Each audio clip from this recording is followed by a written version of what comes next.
வாழ்த்தி வரவேற்கின்றேன். இந்த வருடத்தின் கடைசி மாதம் 12ஆம் மாதம் 2024 இந்த ஒரு வருடமே முடிய போகிறது. நம்மை ஆண்டவர் கண்மணியை போல காத்தார். இந்த நாளிலே ஆண்டவர் நமக்கு கொடுத்திருக்கிற வாக்கு தத்துவம் ஏசாயா தீர்க்கதரிசன புத்தகம் 44:21. யாக்கோபே இஸ்ரவேலே, இவைகளை நினை, நீ என் தாசன், நான் உன்னை உருவாக்கினேன், நீ என் தாசன். இஸ்ரவேலே, நீ என்னால் மறக்கப்படுவதில்லை. யாக்கோபே இஸ்ரவேலே, இந்த ரெண்டு வார்த்தைக்கு என்ன வித்தியாசம் அப்படின்னு கேட்டீங்கன்னா, யாக்கோப்புனா எத்தனை, இஸ்ரவேல்னா கர்த்தரை துதிக்கிறவன். அவன் பார்த்தீங்கன்னா ஆண்டவர் அவன் யாக்கோப்பா இருந்த போது கூட அவன் என்ன பண்ணல, ஆண்டவர் மறக்கல. அவன் எத்தனா இருந்தான். அவன் தன்னுடைய சகோதரனை ஏமாற்றினான். ஆனால் அவனை ஆண்டவர் முன்குறித்ததுனால அந்த யாக்கோப்பு என்ன பண்ண, ஆண்டவர் கைவிடவும் இல்லை, அவர் மறக்கவும் இல்லை. அல்லேலூயா. இந்த 11 மாதமும் ஆண்டவர் நம்மை அப்படித்தான் நடத்தி வந்தார். எவ்வளவு சூழ்நிலைகள் வந்தது, வியாதிகள் வந்தது, மரணம் வரது போல இருந்துச்சு. ஆனால் ஆண்டவர் நம்மை ஒவ்வொரு நிமிடமும் நம்ம என்ன பண்ணாரு, பாதுகாத்து வந்தார். அல்லேலூயா. ஒரு நாள் அன்னை தெரசா அவர்கள் தன்னுடைய சொந்த நாட்டிலிருந்து இந்தியாவுக்கு புறப்பட்டு வந்தாங்க. அப்ப அன்னை தெரசாவுக்கு ஆண்டவர் கொடுத்த வார்த்தை என்னன்னா, தாய் தன் பாலகனை மறந்தாலும் நான் உன்னை மறப்பேன். அவன் பாருங்க, ஒரு வருடத்துக்கு அந்த காலத்துல கிட்டத்தட்ட 200க்கும் மேற்பட்ட குழந்தைகள் கொல்லப்பட்டார்கள். அந்த குழந்தைக்கு தாய் யார் என்றால், பெத்த தாயே தன்னுடைய பிள்ளையை கொள்ளுகிறார். காரணம், தவறான தொடர்புகளால, கள்ள தொடர்புகளாலே ஒரு பெண் கருவு ஊற்றுகிறாள். அப்ப அந்த குழந்தை பருவம் அந்த குழந்தைய பெற்று யார்கிட்ட கொடுக்கறதுன்னு தெரியாம அந்த தான் கையாலே அந்த குழந்தை என்ன பண்ணிடுறாங்க, தாய் கொண்டு போட்டுறாங்க. இப்படி இந்திய தேசத்துல பல நூறு குழந்தைகளை தாய்மார்களை கொண்டுறாங்க. அப்பதான் அன்னை தெரசா ஆண்டவர் சொன்னாரா, தாய் தன் பாலகனை மறந்துருவா, ஆனா நான் மறக்க மாட்டேன்னு சொல்லி அந்த அன்னை தெரசாவிடம் ஆண்டவர் பேசி, அந்த அன்னை தெரசா திருமணமே செய்து கொள்ளாமல் அவர்கள் ஆண்டவரே போதும் என்ற ஒரு எண்ணத்தை அவர்களுக்குள்ளே உண்டாக்கி, அந்த பச்சை குழந்தைகளை அவர்கள் தூக்கி வீசும் போது இவர்கள் ஒரு அறிவிப்பு கொடுத்தார்கள், நீங்க குழந்தையெல்லாம் கொள்ளாதீங்க, நாங்க அநாத ஆசிரமத்தை நடத்துறோம், எங்கிட்ட அந்த குழந்தையை கொடுங்க, நாங்க அந்த குழந்தையை வளர்க்கிறோம் என்று சொல்லி அன்னை தெரசாவை முன்வர வைப்பது நம்முடைய ஆண்டவர் இயேசு கிறிஸ்து. ஒரு குழந்தையே மறக்காத நம்முடைய தேவன், நம்முடைய கர்த்தர் உங்களை மறப்பாரா? உங்களை மறப்பாரா?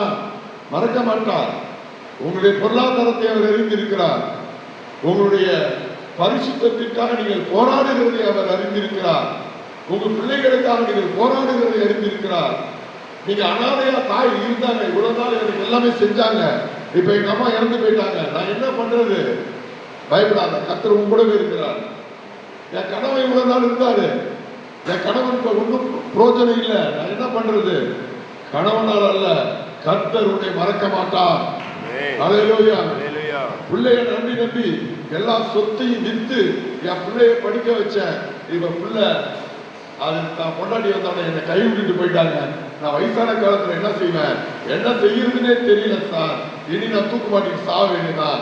இல்ல, ஆண்டவர் சொல்லுகிறார், நீ என் தாசன், நான் உன்னை மறக்க மாட்டேன், உன்னை கைவிட மாட்டேன். ஆண்டவர் சொல்லுகிறார், உனக்கு அற்புதங்களை செய்வார், உனக்கு அடையாளங்களை செய்வார், உன் வாழ்க்கையில உனக்கு உதவும்படியாக மனிதர்களை ஏற்படுத்துவார். அப்படிதான் பார்க்கிறோம். யோசேப்பை பார்க்கிறோம்.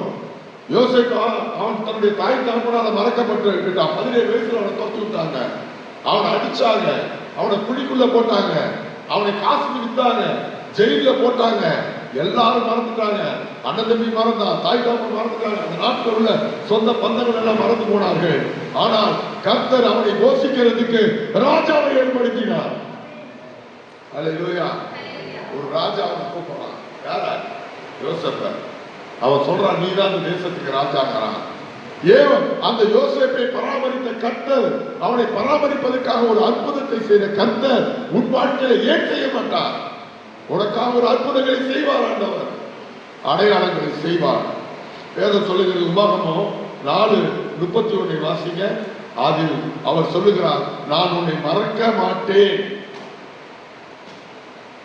சங்கீதம் 9:18 உன் தேவனாகிய கர்த்தர் இரக்கமுள்ள தேவனாய் இருக்கிறபடியால் உன்னை கைவிடவும் மாட்டார், உன்னை அழிக்கவும் மாட்டார், உன் பிதாக்களுக்கு ஆணையிட்டு கொடுத்த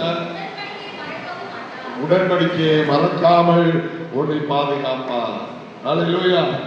ஐயோ, நான் செய்த பாவத்துக்காக பரிகாரமே இல்லையே, நான் கர்த்தருக்கு செய்த துரோகத்துக்கு விடுதலையே இல்லையே, நான் எப்படி சர்ச்சைக்கு வரும், அவர் முகத்துல எப்படி பிடிப்பேன்னு யோசிக்காத. உன்னை அவர் அழிக்க மாட்டார்.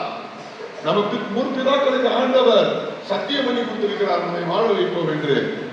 அதனால் இன்றைக்கு இந்த காலை வேளையில் ஆண்டவர் சொல்லுகிறார், என் வாலிபனே, அல்லது கணவன் கைவிடப்பட்ட மனைவியே, மனைவியால் கைவிடப்பட்ட புருஷர்களே, அல்லது தாய் தகப்பனால் பிள்ளைகளால் கைவிடப்பட்ட தாய் தகப்பன்மார்களே, ஆண்டவர் உங்களை மறப்பதில்லை, ஆண்டவர் உங்களை மறக்க மாட்டார். உங்களுடைய பிதாக்களுக்கு சத்தியம் பண்ணி சொல்லி இருக்கிறார், உன்னை கைவிடவும் மாட்டார், உன்னை மறக்கவும் மாட்டார். எனக்கு நான் எளியவனா இருக்கிறப்பா, எனக்கு காசு பணம் இல்ல, தாழ்ந்த மனுஷன், என்னை எல்லாரும் தாழ்ந்துட்டாருன்னு சொல்றாங்க, அரசாங்கத்தினால புள்ளியம் கிடையாது. அப்படி நீ எளியவனா இருக்கியா? உபாகமத்தில் என்ன சொல்லுங்க, 9:18 நீ எளியவனா இருந்தாலும் கர்த்தர் உன்னை மறக்க மாட்டார். படிக்கல 9:18, சங்கீதம் 9:18 எளியவன் கர்த்தரால் என்று மறக்கப்படுவதில்லை. அல்லேலூயா. தாய் தப்படி இல்லைங்க, தாய் தப்படி இல்லைங்க, விட்டுட்டு ஓடி போயிட்டாங்க. உன் அம்மா உன்னை விட்டு ஓடி போயிட்டாங்க. நான் என்ன செய்யறது? இனி நான் படிக்கணும். புருஷன் ஓடிட்டாங்க, எனக்கு வேலை செய்ய தெரியாது, கடைக்கு கூட போக தெரியாதுங்க, நான் என்ன பண்றது? நான் ஒரு எளியவனா இருக்கிறேன்னு ஆண்டவர் சொல்றா, நீ எளியவனா இருந்தாலும் கர்த்தரால் நீ மறக்கப்படுவதில்லை. அல்லேலூயா. இந்த 12வது மாதம் 24வது வருடம் 2024வது வருடம் கர்த்தர் உங்களுக்கு எனக்கு கொடுக்கிற வார்த்தை, உலகம் உங்களை மறக்கும், கணவன் உங்களை மறப்பார், நீ படிக்க வச்சு கல்யாணம் பண்ணி கொடுத்த உன் பிள்ளை உன்னை மறக்கும், நீயே உன்னை மறந்து போய் குடிவெறியிலையும் விபச்சாரி வேட்டைத்தனத்திலையும் இருந்தால் கர்த்தர் உன்னை தேடி வருவார். அல்லேலூயா. சிலவன் பார்த்தீங்கன்னா தன்னையே மறந்து போய் குடிச்சுட்டு நடு ரோட்ல நிறுவனமா படுத்திருப்பான், எல்லாரும் காரி விட்டுட்டு போவாங்க, அவன் தன்னையே மறந்து படுத்திருப்பான். ஆனால் அவனையும் தேடி ஆண்டவர் மறக்காமல் சென்று அவனை ரட்சிப்பார், அவனுக்கு விடுதலையை கொடுப்பார். அதான் சொன்னி என்னால் மறக்கப்படும். சொல்லுங்க, ஆண்டவரே நீ என்ன மறக்க மாட்டீங்க, நான் எளியவனா இருந்தாலும் மறக்க மாட்டீங்க, நான் அனாதையா இருந்தாலும் மறக்க மாட்டீங்க, கணவனால் கைவிடப்பட்டவங்களா இருந்தால் மறக்க மாட்டீங்க. எனக்கு வயசாயிடுச்சு, இளம் வயசுல என்ன கர்த்தர் நல்லா நடத்தினாரு, நீ கை காலெல்லாம் ஊடு உடம்புலாம் விட்டு போச்சு, தலைமையெல்லாம் நச்சு போச்சு, நான் என்ன செய்யறது? எல்லாம் தடதடைக்குது, மனுஷெல்லாம் என்ன பார்த்தாலே திட்டுறாங்க, அப்படி போங்கிறாங்க, நான் என்ன செய்யறது? எனக்கு கை காலெல்லாம் ஆடுது, முதுகி ஆயிட்டு, வேதனை பண்றியா? கர்த்தர் சொல்லுகிறார், முதிர்ந்த வயது வரைக்கும் உன்னை காப்பாற்றுவார். அல்லேலூயா.